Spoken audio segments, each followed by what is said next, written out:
होय होय, ग्रहांचीच वक्रदृष्टी झाली आमच्यावर। आज नव्हे तर आमच्या जन्मापासूनच जन्मदात्र्या मातेस आम्ही पाळण्यात असतानाच देवाज्ञा झाली।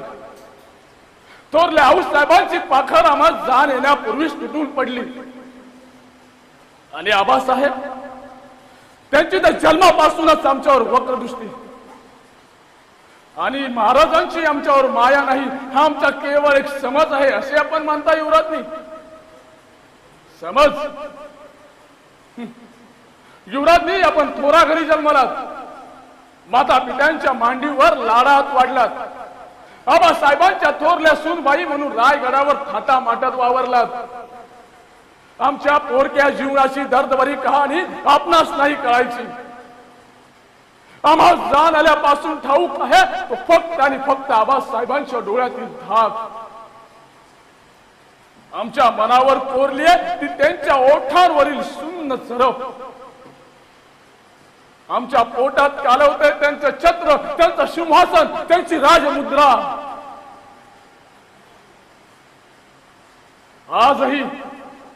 आजही आग्राहून सुटकेच्या प्रसंगाची याद आली की पुन्हा रक्त जळू लागतं, मस्तक फिरू लागतं, पोटात आतडी तटा तटा तुटू लागतात।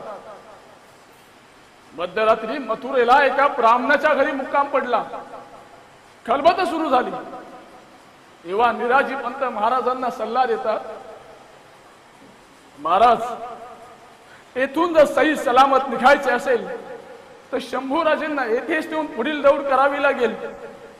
हे ऐकून आतमध्ये उन्हातानातून धावून धावून थकून बागून पडलेला तो पोर धावत येतो आणि आबासाहेबांच्या कमरेला मिठी मारून म्हणतो, आबासाहेब आबासाहेब तुम्ही आम्हास इथे एकटे सोडून नाही जाणार ना?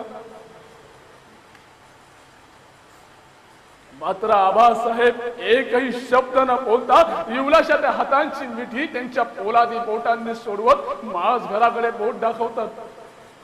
त्या युवलाच्या लेकराला ब्रह्मांड आठवतं, तो माज घरात जाईल नाही तोवर त्याचे पाय पांगळे होतात। आबासाहेब निघून जातात मध्यरात्री, न काही बोलता न भेटता।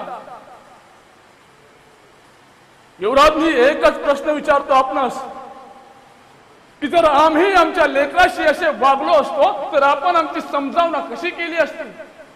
महाराज छत्रपती आहेत हेच आपण आम्हाला समजावले असते, मात्र हेच केविल वाने बोल आम्ही आमच्या हृदयास कैकदा समजावलेत, मात्र समजूत काही पटत नाही।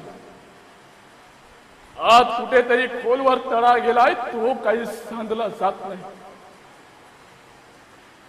असो, जे बोलायला नको होते ते आम्ही बोलून गेलो, मात्र पुन्हा महाराजांच्या मायेच्या गोष्टी आपण आम्हाला सांगू नये।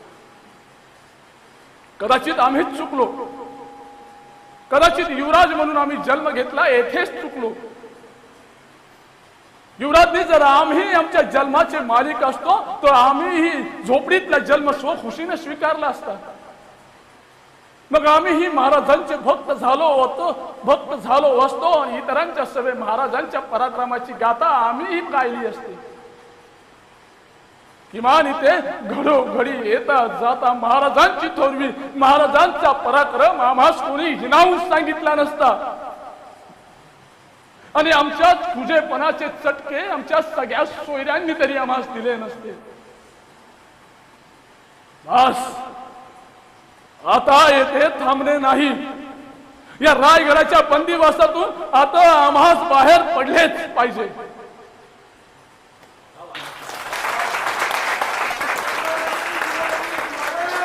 जय